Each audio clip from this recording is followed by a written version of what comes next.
Jon Sopel is here to talk about this, presenter of the News Agents and the News Agents USA. I mean, it couldn't be worse, really, could it? As an act of mind-numbing stupidity, carelessness and cack-handedness, it is hard to imagine anything that can beat it. And not just adding a random person, but adding the editor-in-chief of a magazine that is critical of Donald Trump. And the editor-in-chief, Jeffrey Goldberg, is someone who knows a huge amount about national security. The Atlantic magazine, yeah. And arguably, Goldberg shows more concern about security and safety than any of the people on this email chain, which include the Vice President, the Secretary of State, so the Foreign Secretary, the Defense Secretary, the Treasury Secretary, the Chief of Staff of the White House, and the National Security Advisor, who was the one who added Jeffrey Goldberg's name for some unknown, unbelievable reason. And Jeffrey Goldberg has got a ringside view of what is happening in the lead up to a series of military strikes, and he knew 2 hours before anybody else that this was going to happen, and then saw the aftermath, and the reactions afterwards are just as extraordinary, where these grown-up people who are running the world are putting on strong arm emojis and fire emojis and, all the rest of it. Yeah.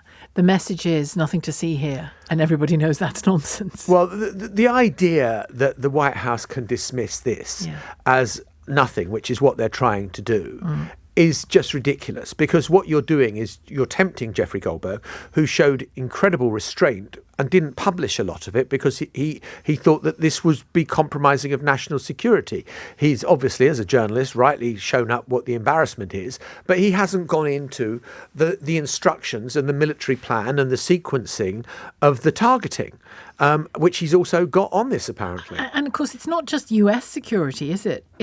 In this instance, it might be, but when you think of the Five Eyes group, and you think of the mutual security work that goes on, all of America's allies could look at this and say, hang on a sec. What?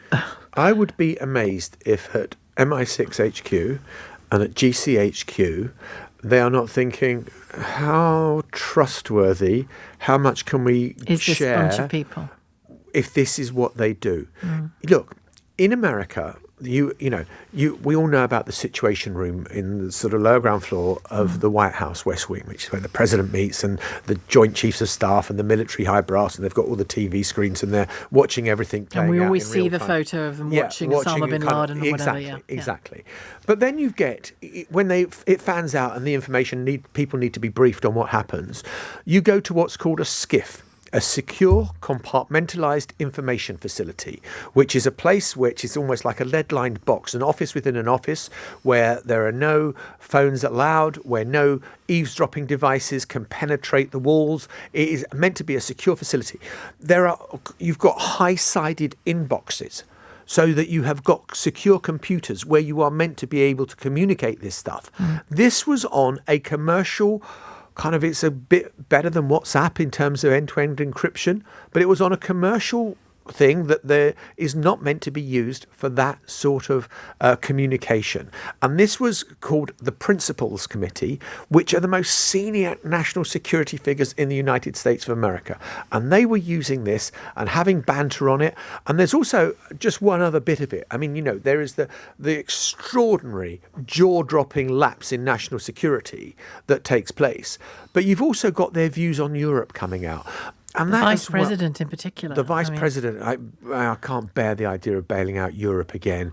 And, they're pathetic, is what the Defence Secretary says about the Europeans. And I would think that if you're in London, Paris, Berlin, Rome this morning, and you see what they were saying in private, it's one thing when, JD Vance, the Vice President, goes to the Munich Security Conference and says Europe needs to step up. And, that's kind of performative and he's trying to get a message out there.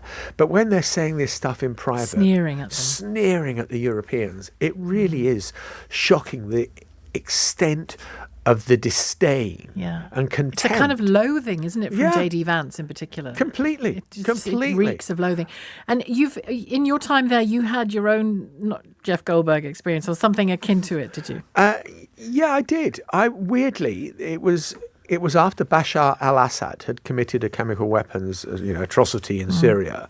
And there was a lot of speculation that there would be military action taken. And I got a tip from a source saying that military action was happening this Friday evening and the president would address the nation from the White House at 9 o'clock. And the BBC bulletins had gone to bed by that stage. I put it on Twitter initially, and some White House correspondents rang up the press office and said, is this true, what Jon Sopel's reporting? And they said, no, absolutely nothing in it, which made me think, oh my God, I've completely screwed up. I've gone out on a limb here. But sure enough, the military strikes happen. French and British are involved. Donald Trump goes to the White House, addresses the nation at 9 o'clock. 3 days later, I notice on my mobile phone, I've got a text message on the front screen from my source, and I'm trying to open it, and it won't open. I'm thinking, that's really weird. I can't open this message for some reason. So a day or so later, rings said source and said, are you trying to get hold of me? Because I've got a weird text message I can't open. To which this person replied, oh, I've got a text message from you, which I can't open. And the advice very quickly came to us that our phones had been hacked and had been compromised, and we needed to strip down our phones and get new ones. And that was then when the White House was meant to be so chaotic. They took national security seriously enough to want to get to the bottom of what my source might have been. Mm-hmm. And yet this time round, it looks like there will be no action against any of the people who are involved in this. And this is meant to be the second term administration that is laser focused on delivery and all the rest of it. And they're saying, move on, nothing to see here. When there is quite a lot to see here. Keep checking your phone, Jon. Yeah, you exactly. Never know. Exactly. Thank you. That's so fascinating. Thanks, Jon Sopel, presenter of the News Agents and the News Agents USA. Interesting one today. I've recorded it already, have you? We've just recorded. We've just come from the studio. Well, I look forward to it. Thank you very much, Jon.